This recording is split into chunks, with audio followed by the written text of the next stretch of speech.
success with this event over in Europe.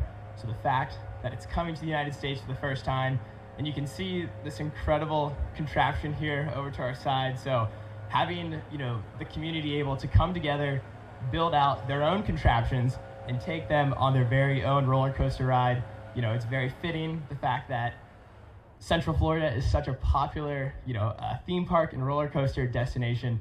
This just goes hand in hand, and there really is no event like a Red Bull event. So grab your mom, your dad, sister, brother, as long as there's two of you, and submit those applications to participate in the event before, I think it's August 15th, with the winners being announced August 25th. We are gonna have ourselves one heck of a time out here. Really looking forward to it, and thank you all for coming out today. Yeah, how fun does that look? I mean, I guess it's probably more fun if you do well than if you don't and if you end up in the water. But just to give you a little bit of a taste of what we're talking about there. And again, as Gunther Oka said at the end there, applications are open through August 15th. So that's another, week or so. The winning teams, the selected teams will be announced on August 25th. And then this event is scheduled for Saturday, September 27th rather, at Cranes Roost Park in Altamont Springs. And like I said earlier, they're expecting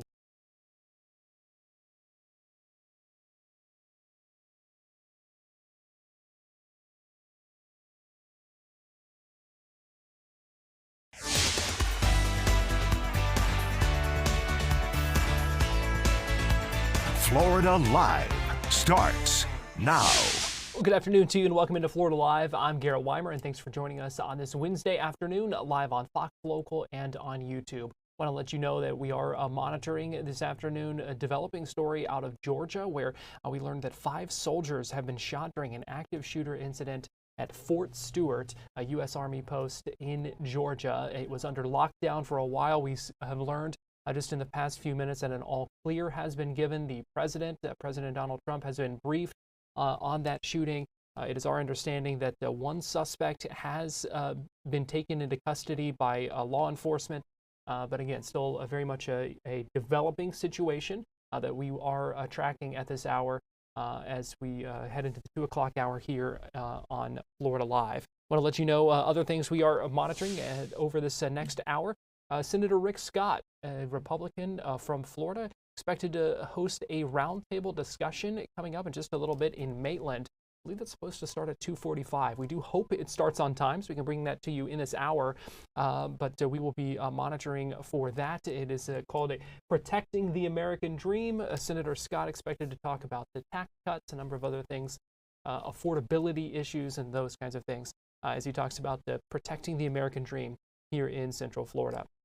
A lot of questions surrounding the future of Tampa's historic Jackson House. We're going to talk with Nancy Gay about that coming up in just a little bit. We also expect a news conference around 2:30 from the Jackson House Foundation as they talk about the emergency repairs that are underway right now at that historic building after parts of it collapsed over the weekend, coming just days after they took a crucial step forward in trying to restore that historic boarding house that saw many famous guests even pass through its doors, including Dr. Martin Luther King Jr. So we will have more on that coming up in just a little bit. But we begin with a disturbing story out of Flagler County where the sheriff says a woman is accused of posing as a nurse and treating more than 4,000 patients without a license. He calls it one of the most disturbing cases of medical fraud he has seen. We're talking about Autumn Bardisa, a 29-year-old woman from Palm Coast who is now facing 7 counts of practicing healthcare profession without a license and 7 counts of the fraudulent use of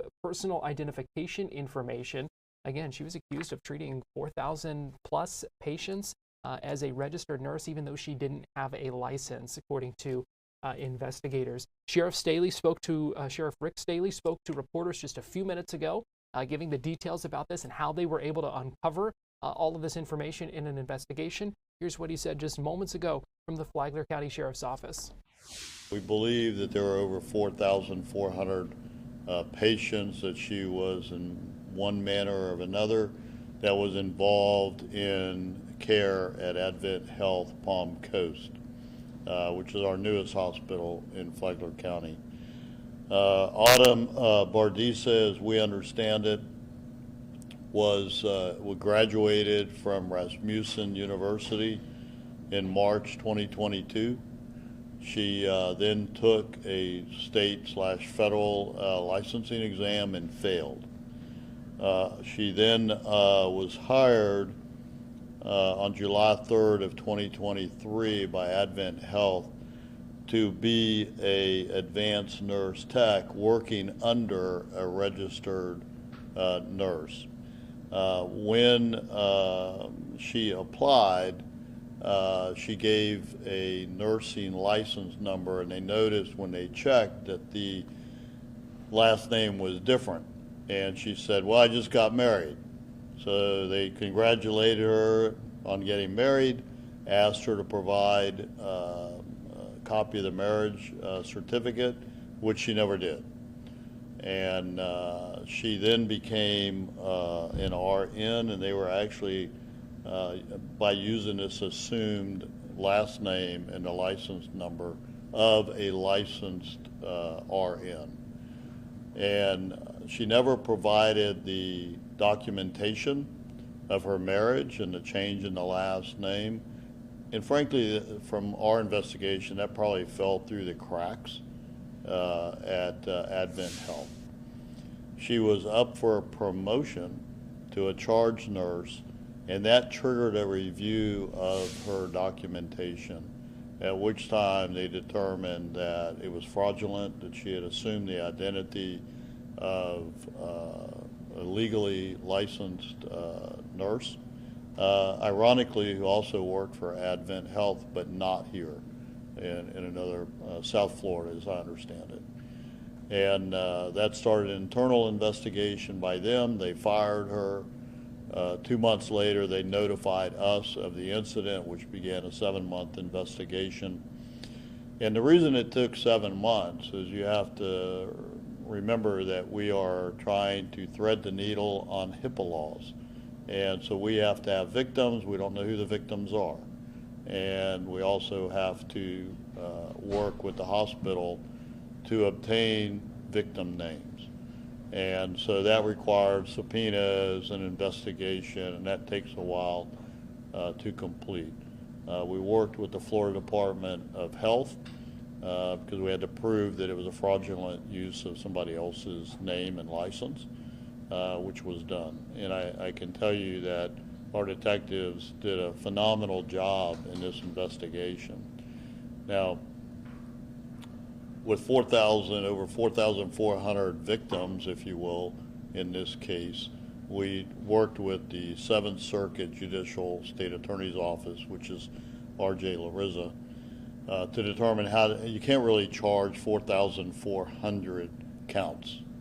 I guess you could, but it's going to significantally bog down the criminal justice system. So the time that she was employed as what they thought was a fully certified RN was 7 months. So they charged 1 count for each month that she worked at the hospital as allegedly a fully licensed authorized RN. So that's why it's 7 counts. 7 counts of practicing medicine without a license, basically, and 7 counts of identity fraud. Technically, there could be 4,400 plus charges, but that's just not realistic. So that's kind of the nutshell, if you will, of the case. It's probably one of the most, can't think of the word I want right now. For somebody, you go to a hospital and you trust that the hospital staff is fully licensed, prepared to serve you in whatever your medical need is. And so you have to have faith in the system. And I think in this case, it showed that there was some flaws, at least in follow-up, and a very trustworthy hiring process. When you say, I just got married, that's why my last name is different. And they asked her to provide, but there was no follow-up. So I think there were some mistakes made in the hiring process, but you can deal with Advent Health on that, because we only look at the criminal case. and what led up to it, what caused it. To our knowledge, there's no serious injury or death related to this incident. And, you know, she must have done a good job, even though she wasn't licensed, because they were looking at a promotion to charge nurse, which is what triggered the review of her file and ultimately how she got caught. So. Sheriff, I was reading the charging affidavit. It looks like you're waiting on that last subpoena to get those medical records. Was that really the last key piece of evidence you need to bring forward to get a warrant to arrest her? We did. So the state attorney wanted that, and we had to work through the legal process because of HIPAA. So let me make it very clear. We did not receive any medical records. So what the victims in this case, or the patients, were in the hospital for is unknown to us. All we have is their name because they were a victim of the crime. So she was terminated in January. Was she arrested over at that Pinto address, or where did your deputy? She was arrested at her home address, and I don't have that in front of me, in Palm Coast. I know we're supposed to get the body cam at some point. Have you watched? What was her demeanor, reaction? Was she surprised, picked up, or did she know this was coming? I have not watched the body camera, so I can't answer that question. Sheriff, obviously through the investigative process, I mean, clearly someone at the hospital was able to notify a higher up or something that, wait a minute, this is a flag in our system, that sort of thing. Did you interview that specific person, the tipster, if you will, that brought this to your attention? Well, we did interview the people that were involved in uncovering this incident, not the hiring process, except for what we needed to make the criminal case. I can tell you that, ironically, after she was fired from Advent Health, she actually did take the licensing exam in early 2025 and passed it this time. But, you know, I would say this is greed or wanting a job so bad that you would manipulate a system and assume somebody's identity to be able to practice. You went to school, but you failed the exam. And instead of, and she told them that she was taking an exam, but that's when she produced the identity. And the other ironic part of this case is, and maybe this is how she found this particular individual, she found somebody with her first name, different last name. But how she was able to find is they actually went to school together, but they did not know each other. Wow. So somehow she found it, same university, same hiring class, if you will, through Advent, but they never met, they never knew each other. Did you notify the other Autumn? We did, and I can tell you this has made her life havoc, if you can imagine, with all the licensing that's required by the state of Florida and by nationally to have somebody assume your identity. This is certainly worse than credit card fraud, you know, and so taking somebody's identity to get a credit card or a mortgage. You're dealing with the lives potentially of patients. Yeah, pretty incredible allegations there. Again, hearing the sheriff say that they believe she served as a registered nurse without a license for about 7 months, treating more than 4,400 patients at the hospital there. Want to give you a quick update here as we go to break on Florida Live. Dan Bongino from the FBI is saying that FBI personnel are responding to the scene at that Army post in Georgia, Fort Stewart, after the apparent shooting, saying we will provide any requested resources and or investigative support. Fox News reporting that there is an update expected around 3:30 this afternoon. Again, the latest news, 5 soldiers shot at that base there. The shooter is in custody. Fox News also citing a report that the suspect is believed to be a soldier. So again, we are continuing to follow updates in this case. We're going to take a quick break here on Florida Live. We'll be right back after this.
Welcome back into Florida Live. I'm Garrett Weimer, and thanks for joining us on this Wednesday afternoon, live on Fox Local and on YouTube.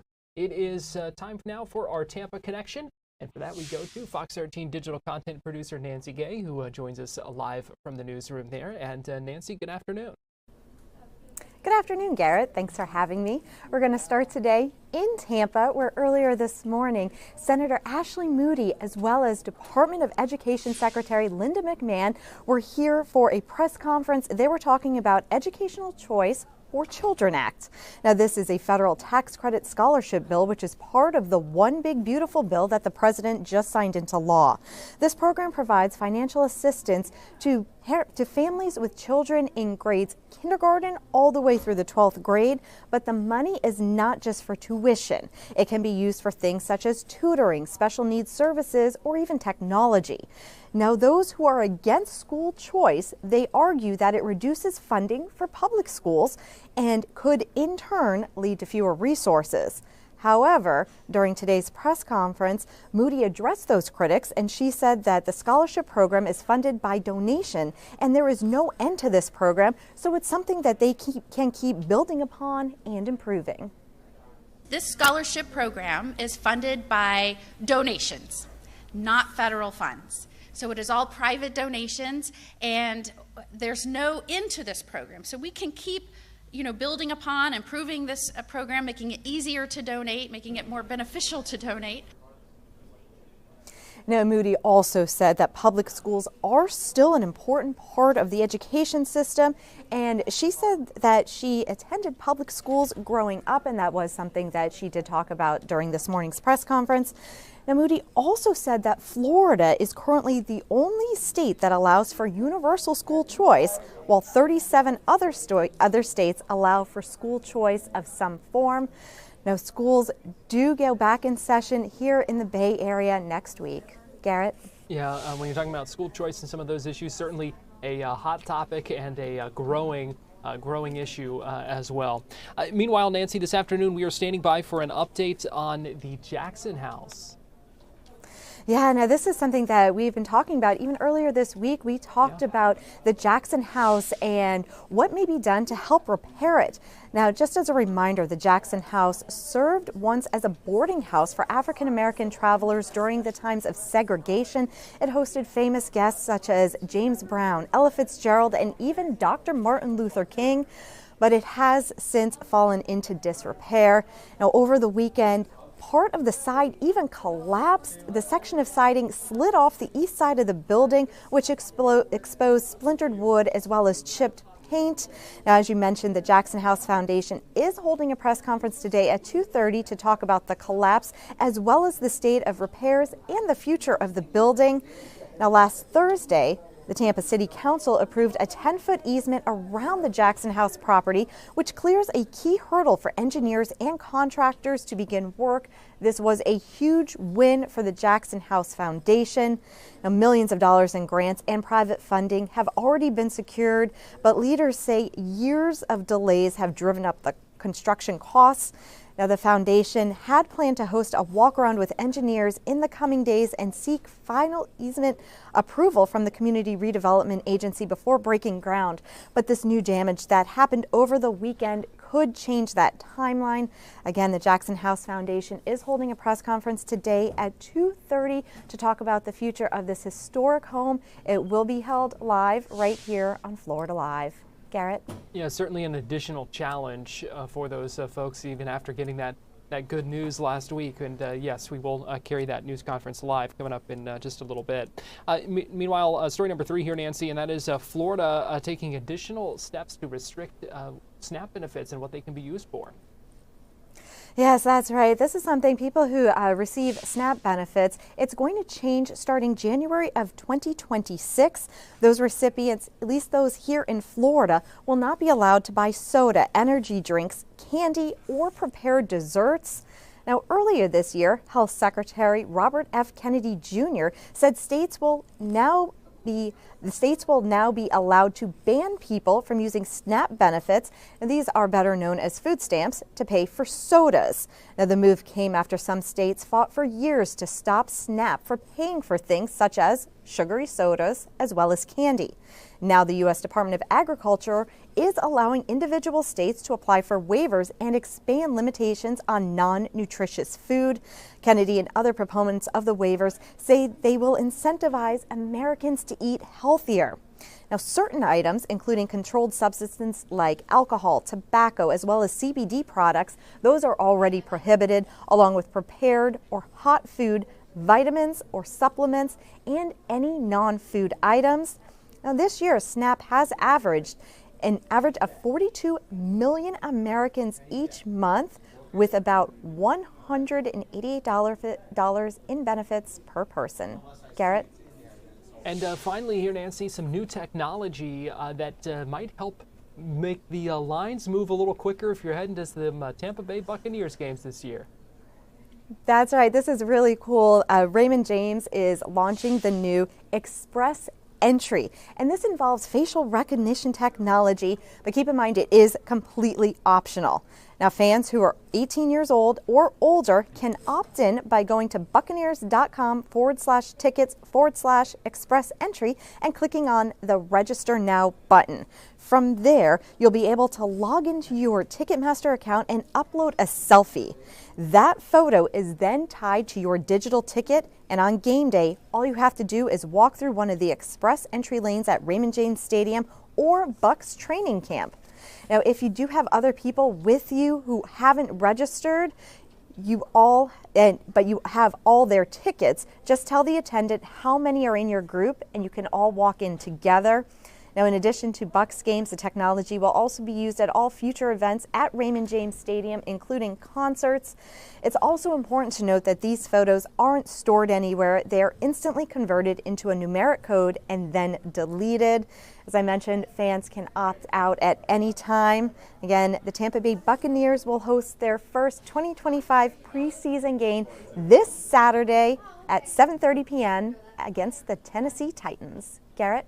Exciting times ahead, and yeah, I see that facial recognition technology is something we're seeing implemented at more and more venues, and certainly it does seem as if it helps speed up the line, speed up that process a little bit. You're not fumbling around trying to pull up the tickets on your phone necessarily. You're not, reaching in your pockets wondering where you put the paper tickets. So we'll see what happens.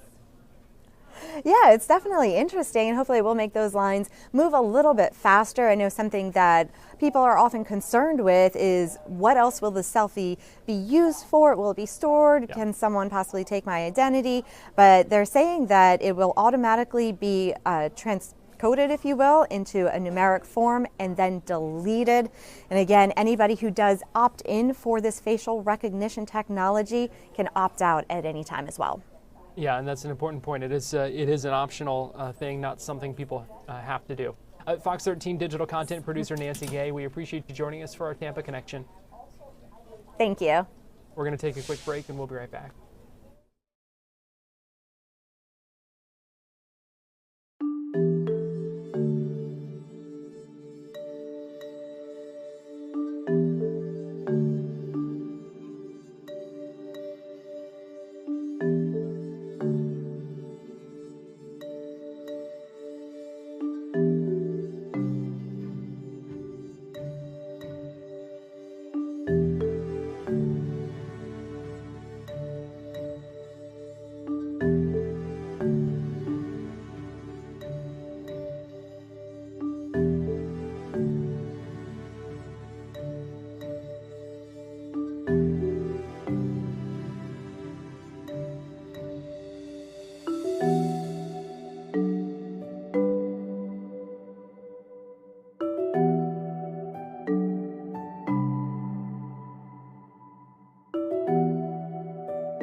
Welcome back into Florida Live. Garrett Weimer here, and thanks for joining us on this Wednesday afternoon, live on Fox Local and on YouTube. It was quite the confrontation at the airport in Daytona Beach last night as Volusia County Sheriff Mike Chitwood met a suspect who had been extradited from California to Volusia County to answer for several charges that he faces. His name is Jason Hallowell.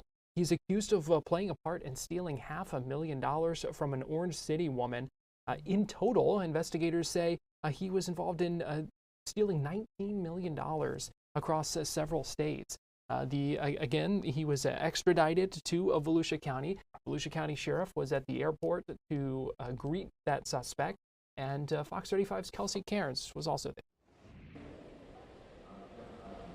Jason, I'm Sheriff Chitwood. I want to welcome you to Volusia County. I made this trip possible. You know, when you mess around with our residents, we're going to mess around with you. And I have a message for you on behalf of our victim in this case. They and we believe that you're a low-life scumbag for what you did. Actually, I didn't take the money. I think you should tell that to the judge. $19 million since Christmas has passed through your account and Ariel's account. So let the detectives talk to you because they have a surprise for you when they get you back to headquarters. I'm totally innocent. I didn't take any of the money. I didn't know the money was stolen. That's okay. So I'm sorry. I would never have done something like that. I'm an certified escrow officer for 30 years. You keep sticking with that story. Unfortunately, you have the Secret Service, the Securities and Exchange Commission looking at you. We got you on not only the first charge you have, but the detectives are going to talk. This is Detective Weaver. He's been tracking down everything that you've been doing. All the bad people, the other people, Ariel's family that did all this stuff. Hopefully you're going to, hopefully, you talk to Detective Weaver here and maybe you can help yourself out. I was an escrow officer for 30 years. You know, I deal with millions of dollars all day with real estate. I did a favor for these people to help them do some crypto. Not once though.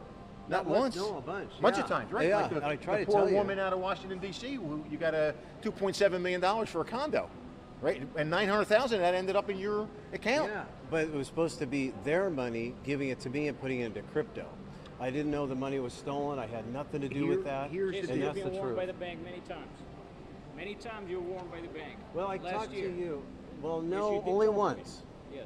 Only Why don't we once I do was this? warned by the bank. These And then you gentlemen did want it to take again. you back to You were warned headquarters. by the bank and you did it But, again. but then they assured me that it wasn't any big deal. There was nothing wrong. I'll tell you all the details. We're going to Yeah, take I'd you love there. to sit down We're with going to you. take Oh you my there, God. and you You'll can talk see to everybody, that. talk it out. Nothing to do with stealing the money. I had nothing to do with any of that. Jace, they're going to take you to Let's- headquarters. let's move on. You can tell the detective the story. Mr. Hallowell, do you agree with the charges this evening? No.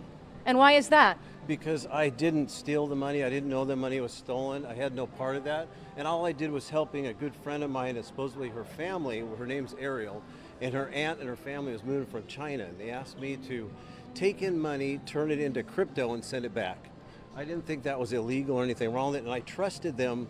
I've done other real estate transactions with them in the past. And I didn't think there was anything illegal about it. So you didn't steal any money, upwards of almost $500,000 from that Port Orange woman? No, I typed up, I'm a certified escrow officer. I typed up escrow instructions and a contract. I sent it out to Ariel and to Tammy. I even talked to Tammy on the phone. Who is that? Tammy is the girl who sent in the $400 and something thousand that started this whole thing, to find out that this is crooked and that these people started this whole scam and this scheme and involved me in this whole thing. So you were completely innocent, is what you're saying. I'm completely innocent. Did you have the time on the flight to think this through, or how long has this been going on for that you know of? Well, after I talked to the detective, finding out all the details, that's when it started coming to fruition that it was illegal and that people were stealing the money. I'm a certified escrow officer. I do, like here, I don't think you do escrow. You do title and, do you do escrow here? $19 million across several states. Yeah. Has that been stolen? Do you have anything to do with that? Nothing. I did not steal that money, and I did not know that money was stolen. All I did was receive the money and send it back out in crypto. That's all I did as a favor for a friend of mine. And I was able to make a profit off of it like 5%. That is the God honest truth. I would never steal money like that. Okay, and you're about to go to Volusia County Jail as we speak right now. I deal with multi-millions of dollars in my escrow company. I own the escrow company. It's like title here. And I've never stolen a penny in almost 30 years. I've been a certified escrow officer. Well, let me ask you, when you think about all those victims that have had money, hard-earned money stolen from them, and we're talking almost, $19 million, not just here in Florida, what message do you have for those alleged victims?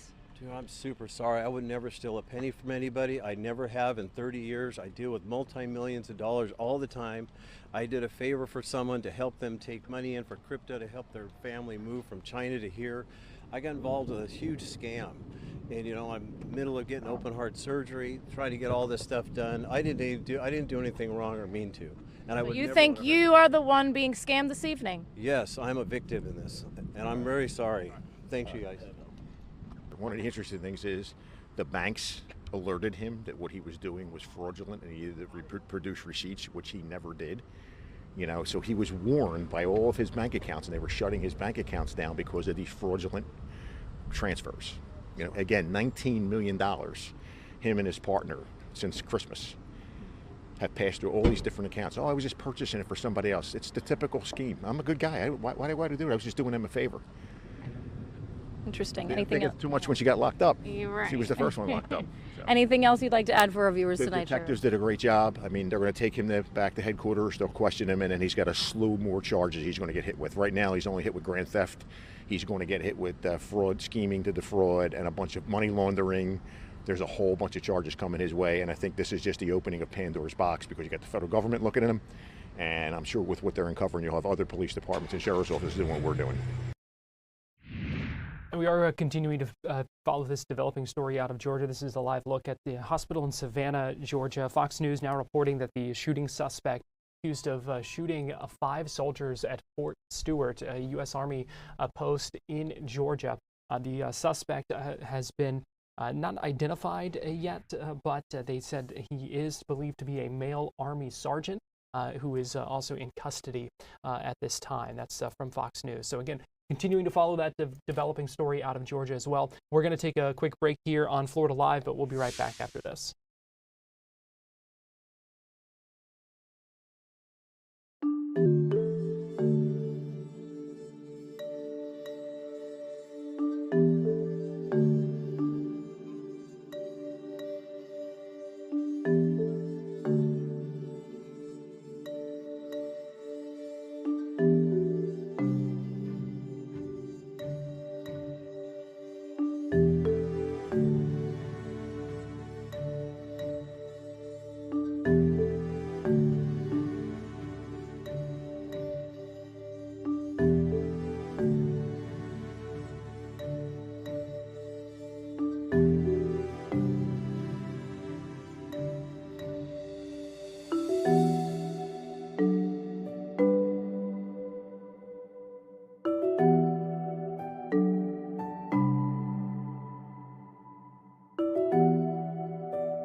Welcome back into Florida Live. I'm Garrett Weimer, and thanks for joining us on this Wednesday afternoon. We are still standing by for this 2:30 news conference about the collapse, the state of repairs, and the future of the historic Jackson House in Tampa that we were just talking about with Nancy. Also awaiting a 2:45 roundtable discussion with Senator Rick Scott, and some other community and business leaders. In fact, I just saw this feed come up, so I can go ahead and give you a live look inside that room.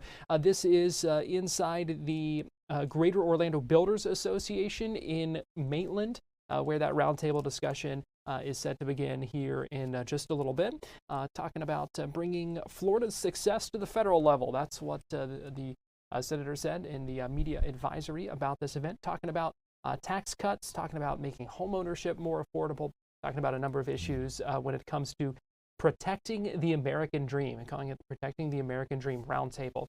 So we are getting ready for that to begin shortly as well. Wanted to, while we're waiting on those events to start, though, I do want to let you know about something exciting, something fun coming to Central Florida here. It is the Red Bull Tandem Roller Coaster coming to the U.S. for the first time ever, and it is coming right here to Central Florida in Altamont Springs next month. It is an event where you have two-person teams that design and build these non-motorized bicycles, and then have to ride them across an obstacle course that's over water. And so this is going to be going on in just a few weeks at the Cranes Roost Park in Altamont Springs. That announcement made today. Just wait till you see what all goes into this event. But local officials talking about their excitement and what people can expect at this upcoming event. Because it's the first time it's in the United States, and they've chosen Altamont Springs, this is a big deal. We are going to have so many people here watching in the event. I can't wait for it. I think it's going to be really, really exciting. We're just high as can be over this thought. And this is a pretty wild event. I mean, what was your first thoughts after seeing something like this? I saw the video and I thought, no, I'm not doing that. I'll be happy to watch it. It's crazy, but what it takes to build that tandem bike, the stuff around it, it's amazing. And then to ride it, I can't wait to see the course actually up and people riding. It's going to be awesome. Yeah, looks like a lot of fun. Yeah. Well, it's a big deal for all of Seminole County, not just Seminole County, but the entire Central Florida region. To be blessed that Red Bull has picked out of the entire region right here in Seminole County with one of our premier cities in Altamont Springs is just a win-win. Economic development, it's a great outing for our citizens to come and enjoy yet another event. We do a lot of baseball, soccer, volleyball type stuff. This is another sports type event that people can come out and enjoy. Have you ever experienced anything like this before? Well, maybe as a young man, my buddies and I, we did some pretty crazy things on bicycles, but I'm beyond the age of messing with any of that. It's going to be interesting to see. It's very, very, very wild type event. How important is it to bring events like this to Seminole County? I think it goes to the quality of life here in Seminole County that, you know, we have the great outdoors and the trail system and the big park systems here. This is yet another sports event that will be a feather in our cap as we move forward in inviting others to come to Seminole County and do the same thing. So we look at this as opening the door yet to a more national event type profile, and they're helping us do that with Red Bull. Great. All right. Do you foresee them coming back for another year? Well, I can't speak for Red Bull, but it's our goal here in Seminole County to be a great host and show those that come here to do these type events a good time and make it worth their while to do this. And I think at the end of the day, our citizens will appreciate it, and my suspicions are they'll be happy they ever came to Seminole County, especially the city of Altamont Springs, here with this great Cranes Roost Park. Can you maybe speak to the economic impact of this event for Seminole County and Altamont Springs? Yeah, the economic impact is amazing. So what people don't realize is for this event, we'll have people staying in hotels, going to restaurants, going to happy hour at some of the nightclubs, for a whole weekend type situation. So this brings and helps our business people in this time of year when there's not a lot going on. It's hot outside. You know, we do have some baseball and softball going on right now, but this is yet another event that brings people here to Seminole County and Central Florida that otherwise wouldn't come to Seminole County. So it's going to be a great economic impact for our county. It's about fun, you know, it's about showmanship, it's about a little bit of competitiveness, but I think mostly fun is the name of the game. And so to get your craft, aka a bike, from point A to point B without falling into the water seems to be, you know, what's going to get that person the first place prize. But I think along the way we're going to have maybe some funny spills and definitely some good times out here. We're expecting about 30,000 for this event next month. What's the experience like watching and also participating? Yeah, well, you know, as a spectator, the costumes and the camaraderie that those teams bring, you know, they're gonna maybe put on a little performance, a little dance or something before they jump on their bike and take to the course. So I think it's just gonna be fun to enjoy Cranes Roost Park out here. It's a beautiful area, being right on the water too, and so to have, you know, this event and those riders trying to show off, and I guess they're going to be sending and going for it. It should be pretty exciting, and I guess as a rider, well, I don't know what they have up their sleeve, but they better have something good. That's the thing, because it's not just getting from point A to point B, it's also doing it with style, right? Without a doubt, you know, with flair, with a little bit of speed too, I think. You know, there's a timing element as well, so, you know, they got their work cut out for them, but it should be fun. What's it like getting involved in that? Like, walk us through that experience of being one of those riders. Yeah, I think, you know, it starts with a vision. You know, hey, there's this event happening. I've got a fantastic idea to build out my own craft, you know, and so the participants have the ability to submit those applications up until August 15th. So they're able to go out, build their own craft, put their creative touch on it, and then if they win, you know, those winners will be announced on August 25th. They're able to go out here in front of that crowd of 30,000 and put their skills to the test. So I imagine there's going to be some tandem bike practice going on before the event. Yeah, what type of people are you looking for to participate in this? Anybody and everybody. You know, I think it's really open to, you know, just anybody who's got that vision, who's got a little bit of grit and maybe a little bit of nerve to go and tackle this course. But I think sounds like a really cool event. Again, applications are open through August 15th. Selected teams will be announced August 25th, and that event scheduled for September 27th at Cranes Roost Park in Altamont Springs. I do want to go ahead and get us now to this news conference from the Jackson House Foundation as they talk about the state of repairs, the emergency repairs underway, and the future of that historic building in Tampa. Let's go ahead and listen in. The name of the firm that actually received the contract, and we will probably do some kind of little toasting here at the house, and we will know at that time. Is that good? Any questions? Dr. Scott, just to clarify a little bit on the timeline, you said that the 12th, that's the day that you're informing the board of the choice, and then there's the 22nd, so there's a 10-day gap there between making the choice, informing the board, and then letting everybody else know? Yes, so the CRA meets on August the 21st, and so we are very confident that the CRA is going to approve this just like the city did, but I would prefer to release it after the CRA meeting. You mentioned you guys are going to try to save what you can obviously. The building looks like it needs to be torn down. Sounds like outside of what you mentioned, will you guys tear this whole thing down, or how would you guys go about renovating it? We will not make that decision, and we want to know too. That was two of the questions I asked, and both of them were the same when we were with the firms that were here today. We want to know, how are you going to move forward? Thanks to Mr. Williams, I reiterated his. He had already asked it. How are you going to move forward to make sure that we maintain the national, the state, and the local, that's Tampa, Hillsborough County, historical landmark designations of the Jackson House? And that's very important, because you just can't tear it down and rebuild it without using some of the historical products and putting it back the same way. I'll use one simple example. We went to Tallahassee when we got the grant. I made a presentation.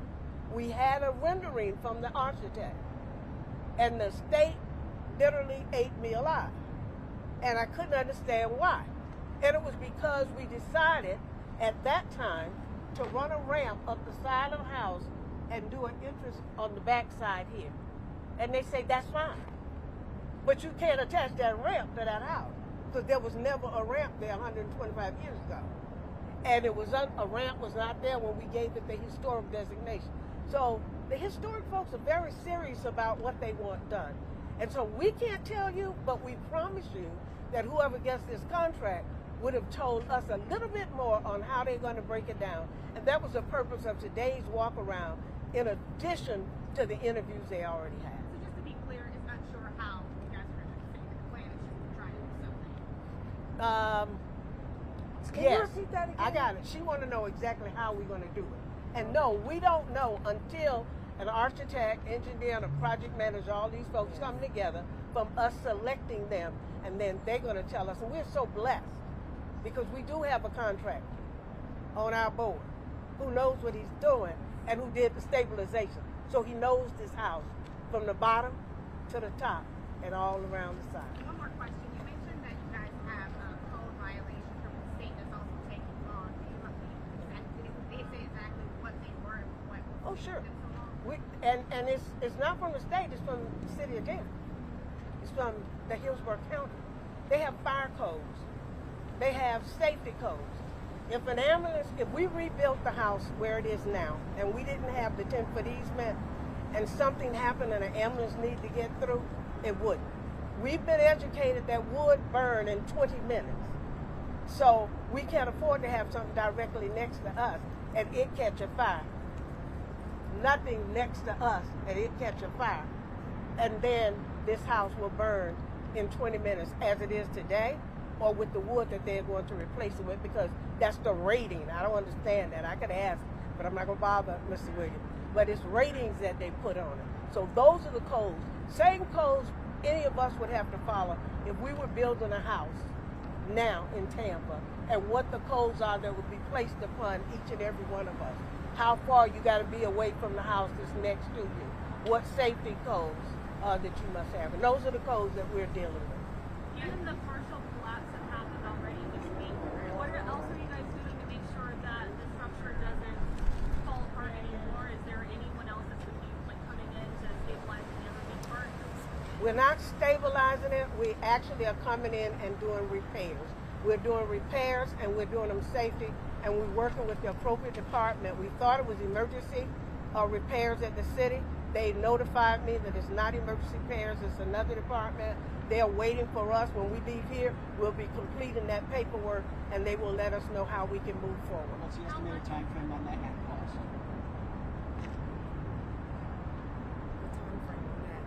I hope the time frame is within 72 hours, yes. And I hope it'll be complete. I'm not sure, and it's not shoring it up. We're not shoring, we're not stabilizing. We're doing with emergency repairs, because we can't shore and stabilize. We would have to go get a contract. We have to wait for plans to be drawn. We're not doing that. We're doing emergency repairs only. And the good thing about that is the fact that we will be selecting a firm, and they will be working on what they need to do, whether they're going to have to stabilize before they move in, or how they're going to detach the house or whatever. That is going to be what the firm will make the decision. And that's why it's so important that we started this process in February of 2025 and completed it Wednesday last week. Now you said you're waiting on the firm to make a decision on what's next, but what do you want to see happen to the house? Do you want it to be preserved with the exact structure it's in today, or do you want to see it teared down and do some more with the house? One of our board members is not here. I'm going to let Dr. Scott, I'm going to deviate a little with your answer. One of our board members, Ms. Pat Cruz, is not here. She's an art major. And she has had us on webinars looking at what kind of wood, what new equipment, and we had those webinars since last year. So we've been working, although people look like we haven't. And we've realized that they have new, I would call it materials that they have now that wasn't available 125 years ago, that conceivably will be approved by both the national, the state, and the local. Do different kinds of woods, treatments to go on the wood. I just really didn't want to learn about all that, but I didn't have a choice with Ms. Pat Cruz.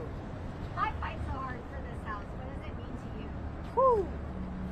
Before I answer that, let me see if Angela have anything she wanted to answer that other one. So to add to your statement there, we do want to rebuild, restore the home the way it originally looked. Our goal is to keep the historical destination for all of it as well. But at You hear them talking about the goal of keeping the historical designation for the historic Jackson House, a boarding house for African-American travelers during segregation that held famous guests like James Brown, Ella Fitzgerald, Martin Luther King Jr. As well. We are going to take a quick break here on Florida Live. When we come back, hopefully get you inside this roundtable. Senator Rick Scott just showing up in Maitland, and expect this to get underway here in just a few minutes. So we're going to take a quick break, and we'll be right back after this.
Welcome back into Florida Live. Senator Rick Scott getting ready to start this Protecting the American Dream Roundtable. This is at the Greater Orlando Builders Association in Maitland. You can see the folks from the GOBA group there giving some merchandise to the senator, and he's just sitting down getting ready to begin this roundtable discussion. And let's go ahead and listen in.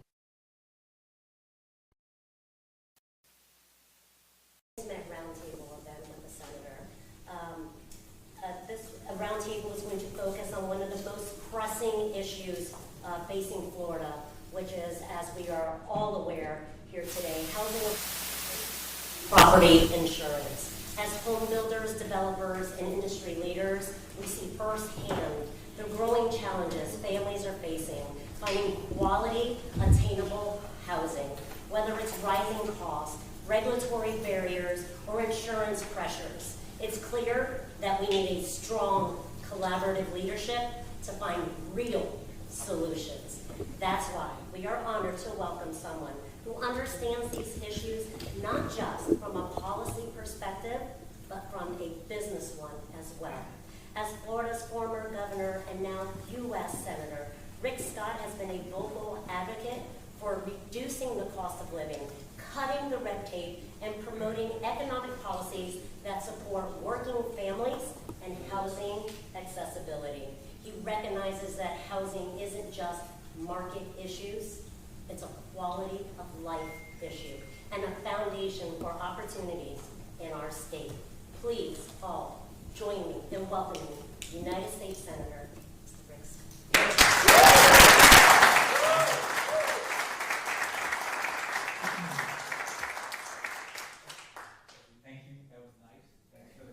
Invited me. Thanks for inviting me. It was 3 pages, but I cut it down. I've tried a lot of stuff. So my poor wife has put up with all that. So Well, the most important thing is if there's anything I can do to be helpful, this is representative government. That's the way our government is set up.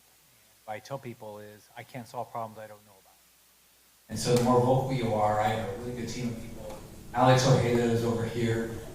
We have 9 offices in Florida, and our job is basically help with any federal issue there is. Barry runs the Orlando area. Other individuals here, but Javier, there's other individuals here that work in the office. We've got 9 offices around, and we deal with every federal issue there is, whether it's immigration or Department of Ag, or, Department of Justice. We deal with all of them. And so, and then we've got an office in D.C. And the D.C. office is generally either policy people or communications people or ledge affairs people. That's what's up there. So let me just give you a background why I'm doing this, why I'm even trying what I'm trying. I grew up. I've been fortunate. I grew up in public housing, and I got to live the dream of the country. Don't even know my dad. I've never met him. But I had a tough as nails mom, and she let me live the American dream. She told me I could do it, so I tried everything. I said, my poor wife. I got married when we were 19, and I've tried everything.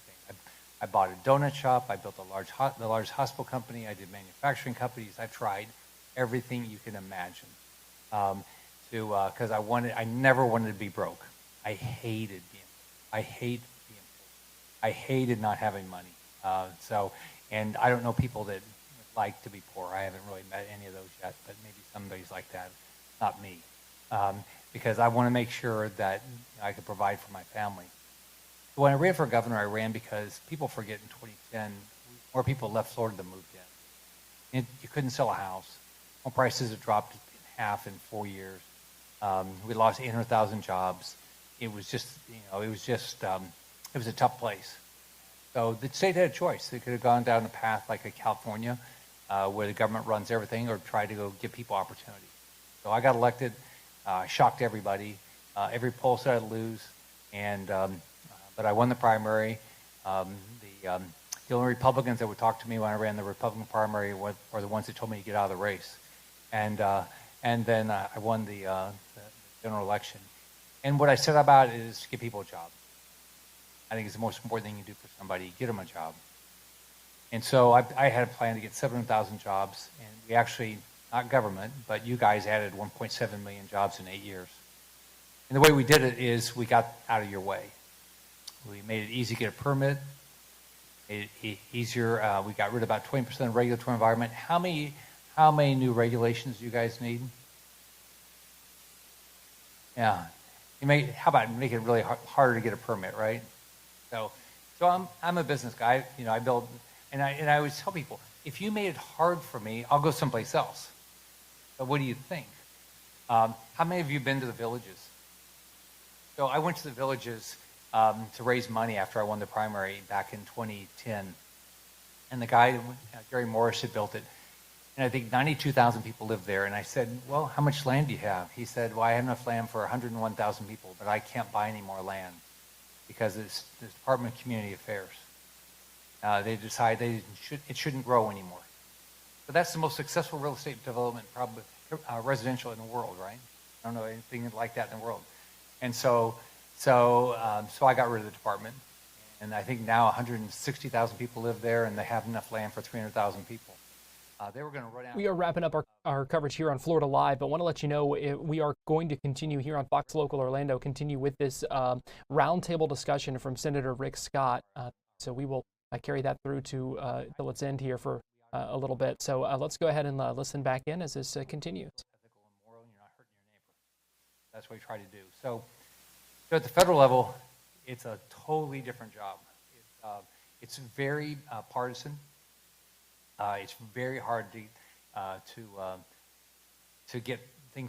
Our government's gotten way too big. It's too hard to get a permit. The regulations are out of control. Does anybody hear from the Corps of Engineers?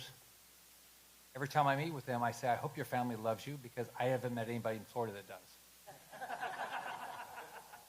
It's just so hard to get a permit, right? When I got elected, I didn't even know there were water management districts, but you couldn't even get the darn permit. You had to hire a lawyer, I had to hire a lobbyist, and then it still take years to get a permit that you were entitled to. Changed all that. So I think that's the way for everybody to have their shot. Now, everybody going to build the biggest company? No. It's going to be the people that want to work the hardest, right? Have the best ideas. That's the way the world works. And I'd like everybody to have that chance.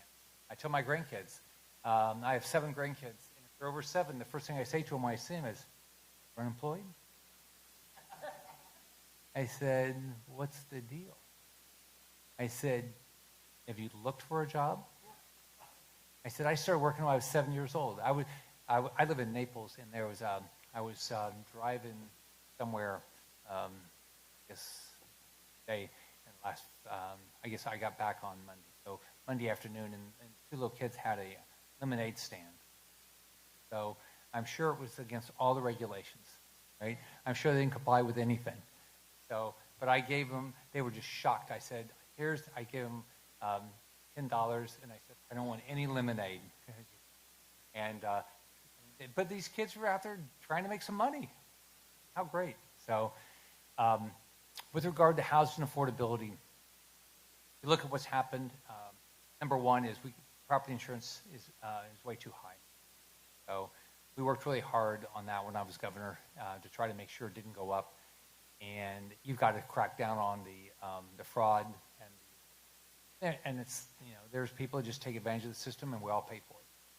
So I think in the last 6 years that's probably doubled, something like that. I know the legislature made some changes. Hopefully that'll pay off with the way they changed the way the legal fees work. If you look at HOA fees, they've skyrocketed. At the federal level, I think flood insurance is a disaster. So we've tried. So what I've tried on flood insurance is we are a donor state. So if you think about flood insurance, that means ours should go down. But how can ours keep going up? They're just supposed to spread the risk. Well, if we're already a donor state, they shouldn't be raising ours. Raise somebody else's, but not ours. So I've been working on that since I was governor. I have a variety of bills. One, I mean, if you sell national flood insurance, insurance agent, you can't sell private. And they make you pay annually. So I've got a variety of bills on that. I've got a bill that would allow you to be able to take a deduction for your insurance because it's just gotten out of whack, especially in Florida. But it's not just Florida. There's other places it has also. And I've got a variety of other bills to try. It's all to figure out. Like I think about my mom all the time. How do I make my mom's life more affordable? $10 here and $50 here, and a lot of people get this and they think, oh, it's just $50. Well, $50 is a lot of money to a lot of people. But if you have ideas, let me know. I'll work my butt off to try to get them done. And if you need any federal agencies, you talk to any of them. I generally know them. I bug them every day. I do what I did in Florida. When I was in business, I did it as governor too. You just call people all the time. So it does work. When I was in the hospital business, I had 343 hospitals, and so I talked to my CEOs almost every day. I called them all the time. I knew their numbers. I tried to know the numbers as well as they did. Their cost structure, their revenues, everything. I'm sure you guys do the same thing. If I can answer any questions, or if you have ideas, just let me know. But I want everybody to be able to live the dream of this country.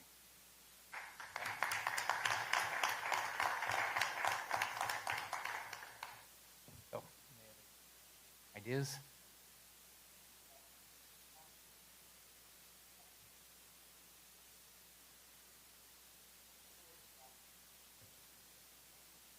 You might want to use it.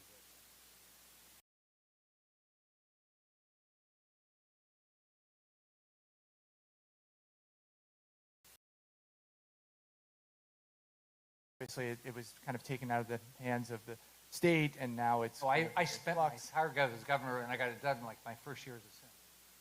That was work. And it was working much better. I think most builders would tell you, and now it's in this kind of state of flux they didn't situation. pick up on those 1,000 permits like that?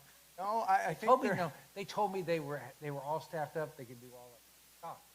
I think we've heard that there's people in the Army Corps of Engineers in Alaska who are doing the permitting for Florida, and Alaska and Florida slightly different in makeup in terms of the state. But just wanted to get your thoughts around the 404 permitting and what can be done or what might be being contemplated to fix the issue federally. Well, here's the positive. Right now, the cabinet members that Trump has picked, they want to deregulate. So, what I tell you though is it's hard. So, you've got to do it every day. Because I got rid of about 5,500 regulations as governor, and you just had to do it every day. So if you have ideas on like that, just let me know. So we're working on the 404 delegation, and hopefully we can get it done again. Trump's supportive of all this stuff, but it's. I wish I could tell you that the Corps is going to answer all their phones so quickly. It's just not been my 14 years. So. I was going to mention what Lee was mentioning, but I think another issue is anything we can do to spur workforce development. When I go around the state to listen to all our local HBAs, permitting, So here's what I tried to do, and here's what I would do if I was in your situation. So number one is you've got to get every school focused on getting people a job. That's whether it's when they get out of high school, okay, they should, whether they're going to college or not, they should be prepared for a job. Like every high school kid, I do what I do with my grandkids. Are you working? Why aren't you working? How are you going to learn to work? And don't get out of school without ever having a job. It's foolish. You should be working all the way through high school, and you should work all the way through college. But it's a start with high school. One, we ought to be, to the extent your local high school will allow you, you ought to be in there talking to the kids. That's number one. Number two is you should be talking to your technical school. Because here's my experience. It was easy to get the legislature to give money for University of Florida and FSU. Right? That was easy. Because that's where they all went. Right? None of them went to a technical school. None of them went to a state college. I went to junior college to start. And most of them weren't plumbers and electricians and things like that. So what I would do is I would, one, get to know your state rep and your state senator. On top of knowing anything. You should know every elected official. Right? They are impacting your life every day. So, and they run for office, and they want your vote. And they're doing events. So when you should say, hey, I was at the local technical school, because here's where our weaknesses are. When I left, we had 48 technical schools, but they need capital. That's where their weakness is. My experience when I was governor, the technical schools were not having a problem with operating costs. They're having a problem with capital costs. So make sure you're going and find out what they need, and then you're telling your local state rep and local state senator, because the numbers are insignificant.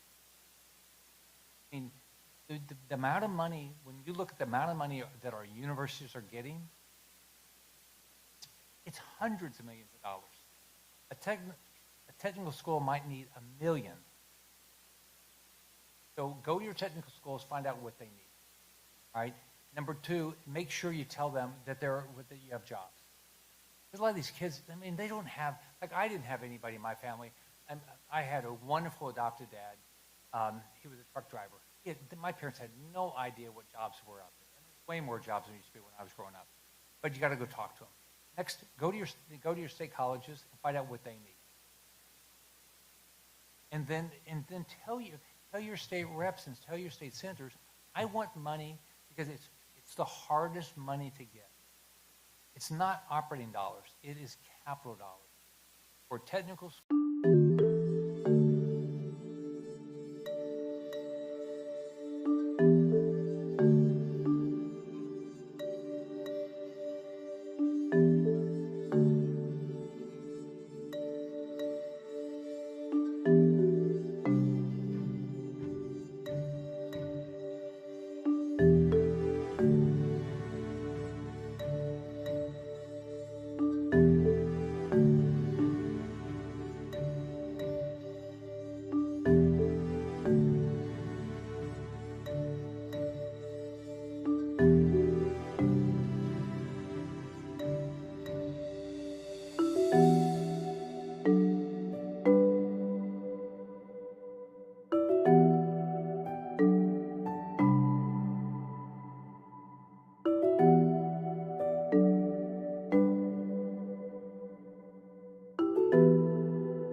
Change is that citizens is sending some policies elsewhere.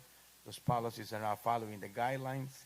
The customer cannot buy citizens anymore, and they're staying without insurance or forced place insurance that's even more expensive than the current policy. Have you talked to Tim Serio?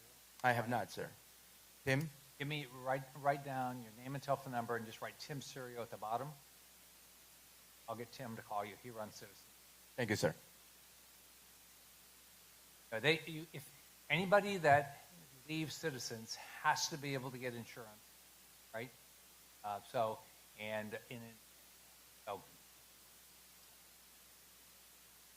I'll make sure they call you. I bug Tim all the time. He was one of my general counsels. So what else? Hi, Senator. So on the Constructs Act, could you give us your comments on that and what your thoughts are about that? We were up in D.C. A few months ago, the National Association of Home Builders, and visited your office and other legislators, and interested in your opinion on that as you talked about workforce development. Well, first off, just so you know, it's very difficult to get any bill passed right now. It is shirts and skins. So it's very few people work. I'm generally on the right team. Number one, there's a lot of good things that we do through workforce development. What I'm trying to do with everything I'm doing is, let's get a result. Let's direct, because look, it's somebody's money, right? We're running $2 trillion deficits. $2 trillion a year we're running deficits. So what I've told people is I want all the bills to pass that are actually going to get somebody a job. So you get the training, you get the job. So right now, the way Congress works, you only must pass bills a year. National Defense Authorization Act, a continuing resolution on September 30, because we do not pass budgets. I'm on the budget committee. They don't even have budget meetings. I'm not the chair, so I don't control it. And we'll pass a spending bill. That's it. We had the reconciliation bill that just passed. There was a lot of good things in it. So it's very, so there's a chance to get bills passed, but it's really hard right now. It's, the Dems are furious with Trump. So everything is about winning elections rather than getting something done. I think it's going to get better, because I think it's going to get worse, and it's going to force the elected, the voters are going to force us to start working together. Like when I was in Tallahassee, I talked to everybody. I don't care. So why do I care what party you are? You represent your district, and I'm supposed to help you. Right? I helped every mayor I couldn't, every state rep, every state senator. That's just not the way it works. But I'm optimistic that we'll get something positive done.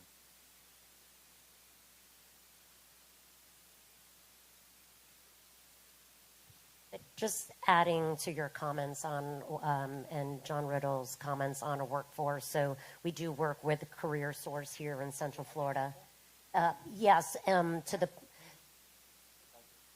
so I just heard of something, $7,000 per student that they can contribute to. So there's a program in our backyard, and there's, I believe, 15.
you should really get to know your city. Because it is so much easier. They have a session every year, and they can allocate dollars. At the federal level, the biggest opportunity is to find existing programs. New funding sources are almost. I mean, we're running deficits. We're running. You know, just so I'll give you some numbers that should scare you.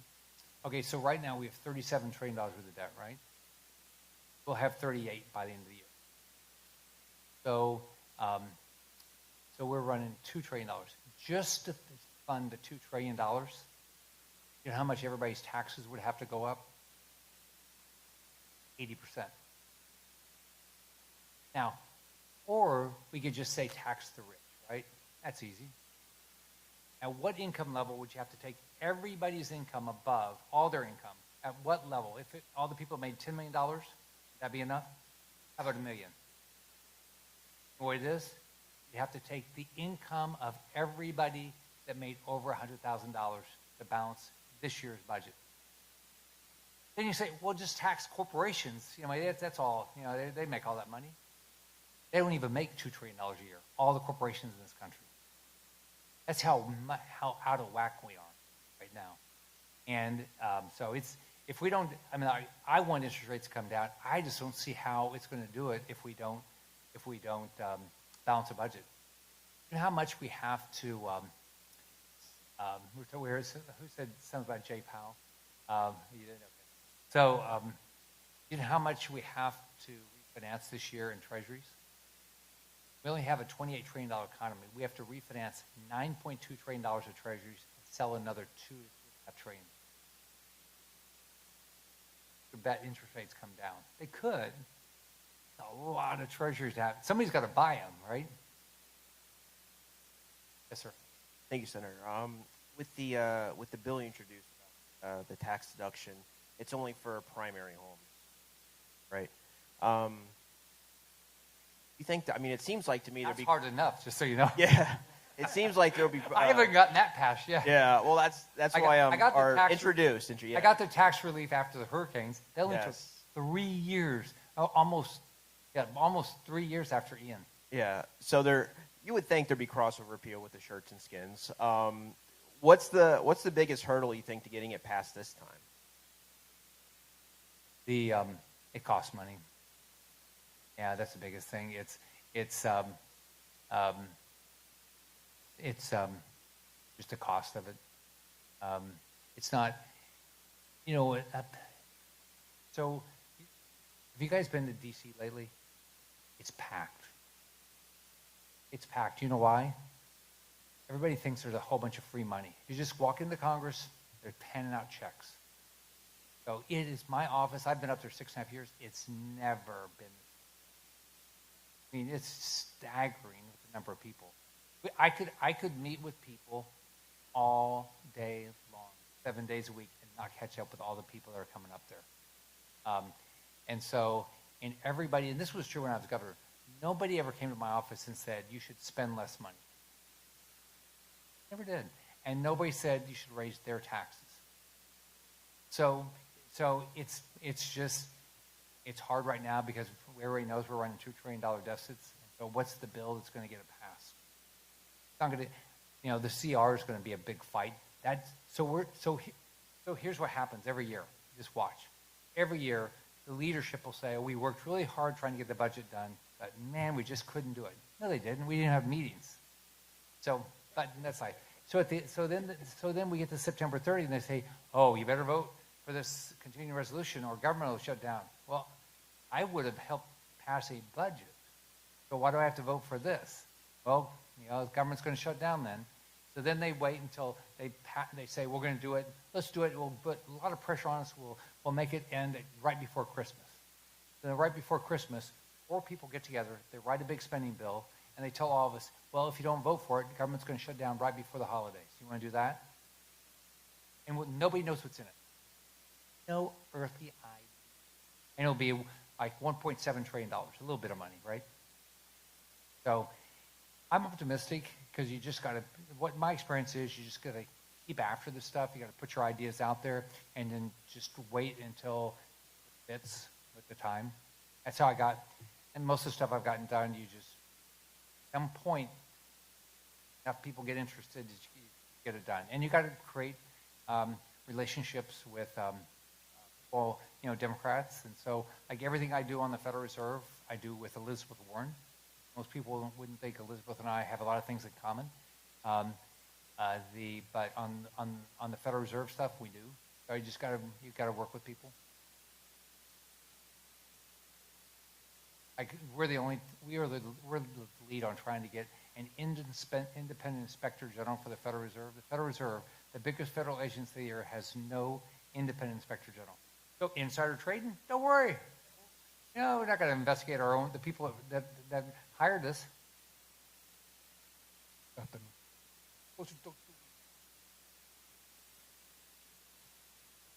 La nueva ley o programa está impulsando va a permitir una reducción sustanciosa para todos por igual o solo para un segmento.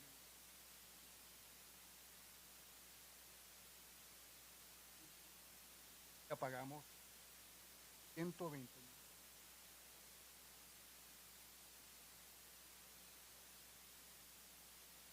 Well, impuestos son muy importantes para mí. Durante mi tema de gobernador, reducir los impuestos a 100 cosas. Pero es muy difícil en el gobierno federal para reducir los impuestos. So yo lucho todos los días para no aumentar los impuestos, no aumentar fees, no aumentar el costo del precio de vida, pero es muy difícil en el gobierno federal.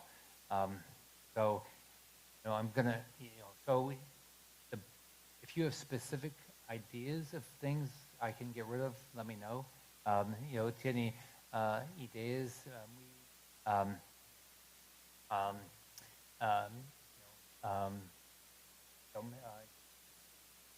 to me.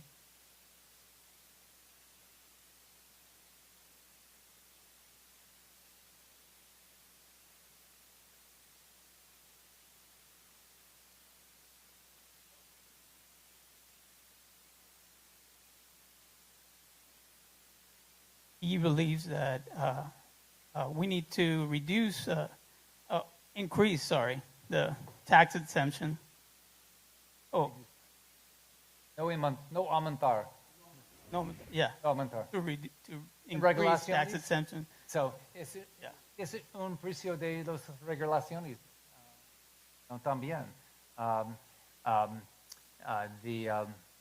So, es muy importante luchar por local, estado, federal, por impuestos.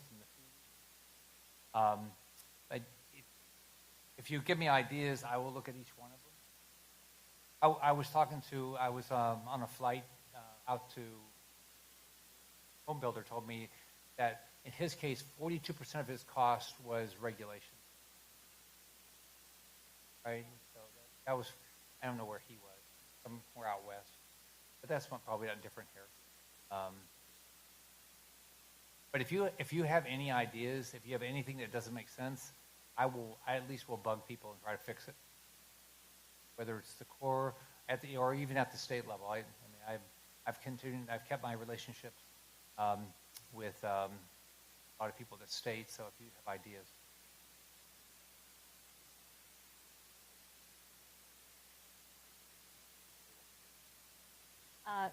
Going back to homeowners, I'm in homeowners insurance, property and casualty, and you know, rates have gone up quite a bit in the last 4 years. Doubled. It used to be when I was new in the industry, $1,000 premium would be like $1 million home, you know. So now just a regular home, it's at least $2,800. I see homes that are like $600,000. Their premiums are $4,800 is a very good premium. And it can go up from there. And of course, you know, they just want new roofs and this type of thing. So, you know. Good afternoon, ladies and gentlemen. My name is Lieutenant Colonel Angel Tomko. That's spelled A-N-G-E-L. Last name is Tomko, T-O-M-K-O. And I'm the spokesperson for the 3rd Infantry Division.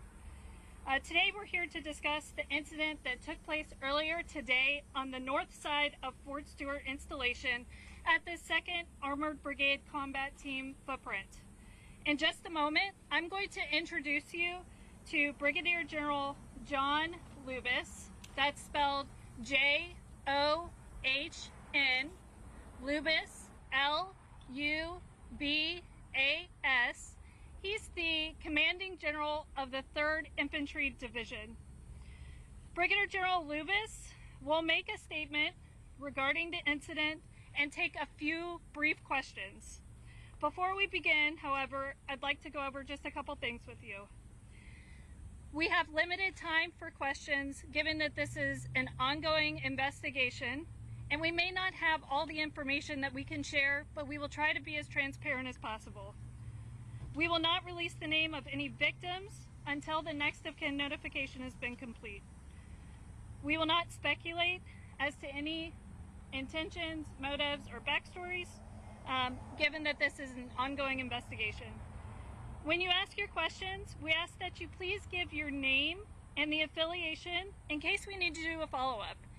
And it's a little hard to hear, so please speak up so that General Lubis can hear you and that you can hear him. Thank you, ladies and gentlemen. I will now turn it over to General Lubis.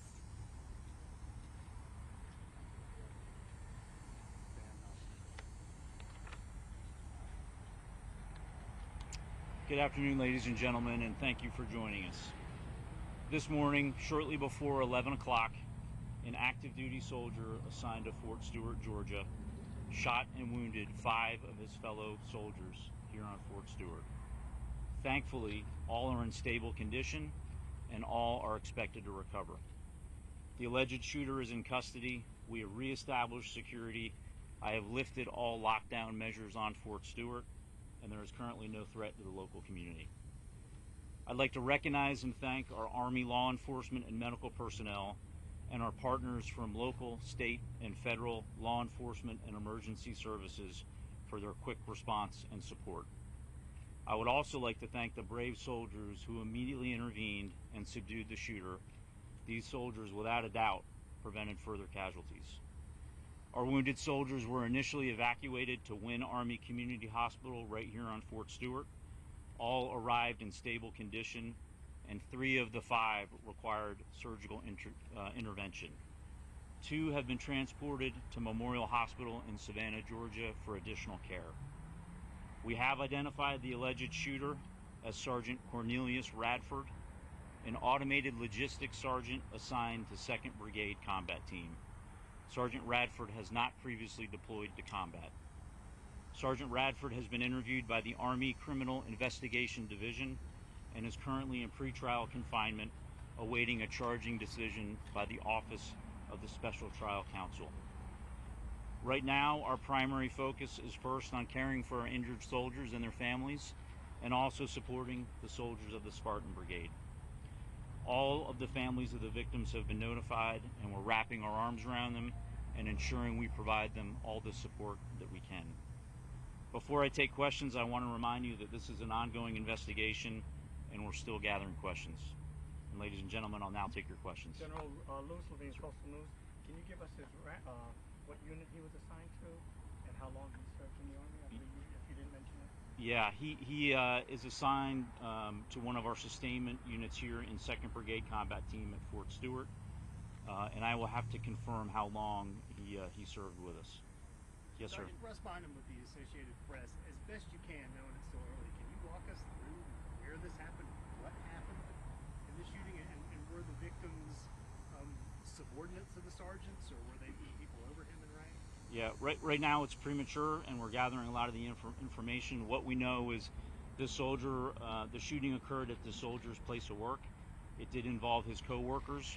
We're still not certain about the motivations, but again, he's been interviewed by Army investigators, and we believe we'll gain more information here shortly. Yes, ma'am. Do you know if this was any kind of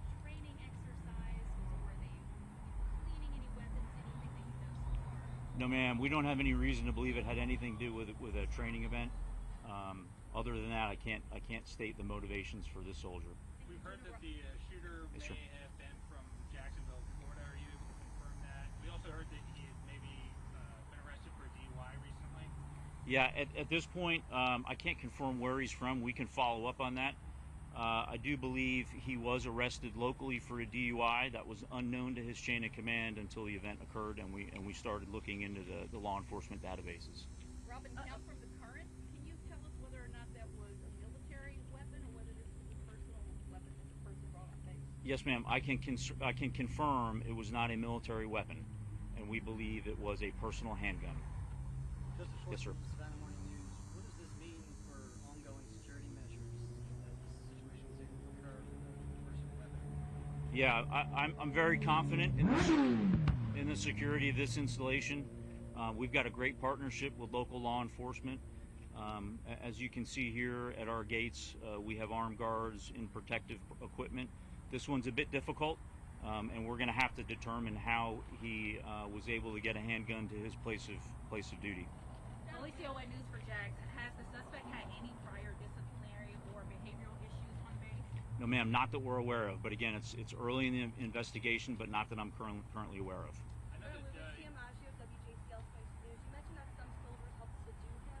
Do you know if his arrest ultimately did he surrender peacefully, or what's his arrest involved? I don't have the details on that, but I know that his soldiers in the area that witnessed the shooting immediately and without hesitation tackled the soldiers, subdued him, that allowed law enforcement to then take him into custody.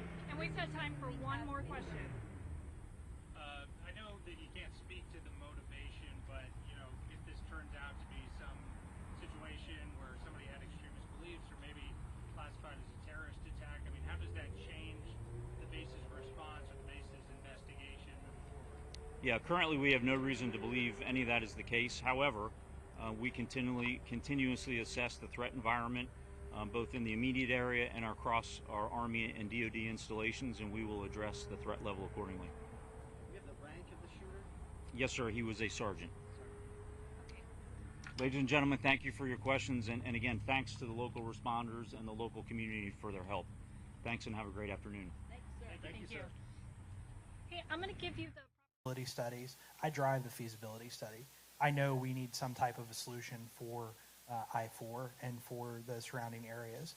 Is there anything that can be done from the federal level to kind of back some of those requirements off, or the need for those studies? And then the other thing I wanted to bring up as kind of a release valve to housing is, number one, assumable loans.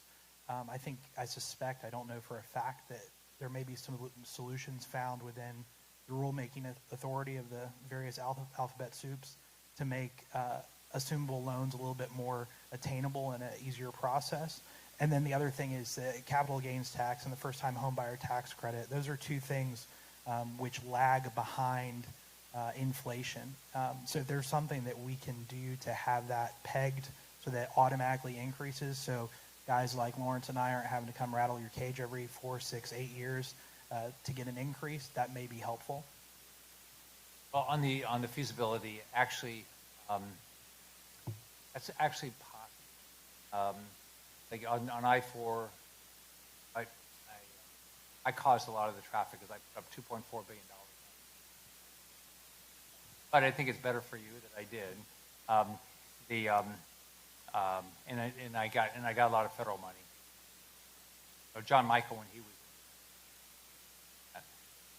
but I-4, if you look at the big, this is fixable, I-4, places in the state that we cross-town traffic.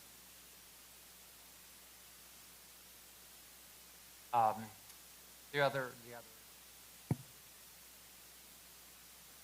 I-4 is astronomical. But I can look at where Dr. Sean Duffy.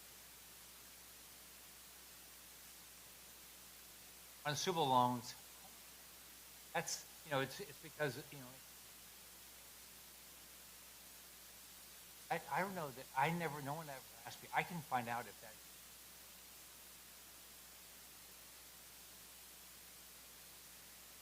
be interesting to see.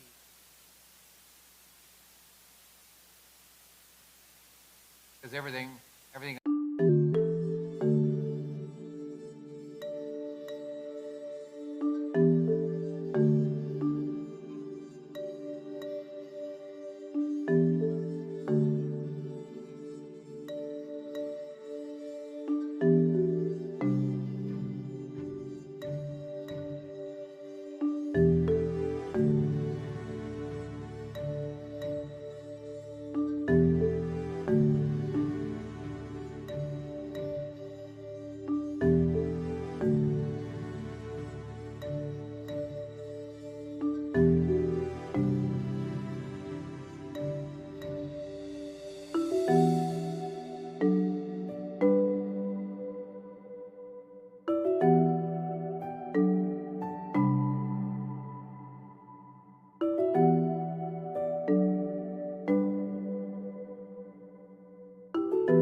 And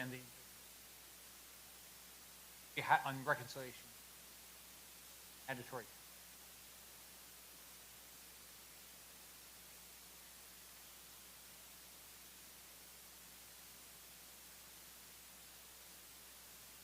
That's actually doable. But I'll ask on this. I never, I knew the possibility that.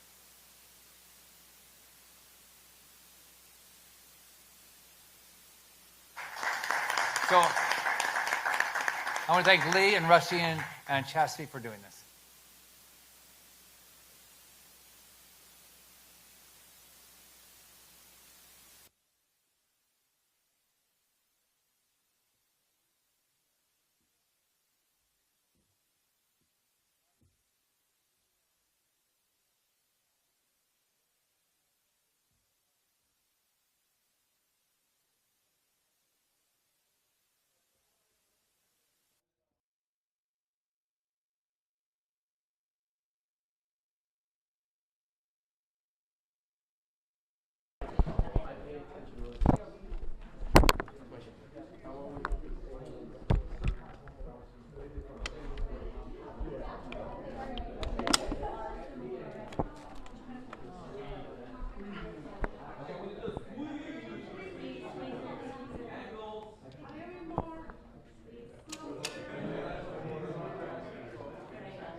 Filed and give us specific testimony on that bill.